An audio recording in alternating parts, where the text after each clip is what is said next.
You ask Tiger to calculate. This deals with linear inequalities with one unknown. The final result is x equal or smaller than 17 over 9 equal or smaller than 18 over 9. Let's solve it step by step. Group all constants on the right side of the inequality. Subtract 150 from both sides.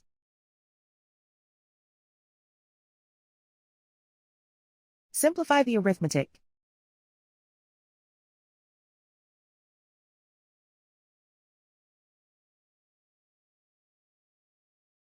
Isolate the x. Divide both sides by 450.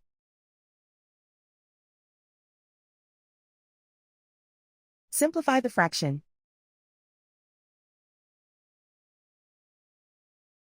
Find the greatest common factor of the numerator and denominator.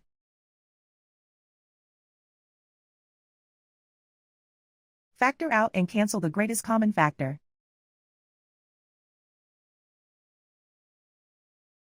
Plot the solution on a coordinate grid. And so the final result is x equal or smaller than 17 over 9 equal or smaller than 18 over 9.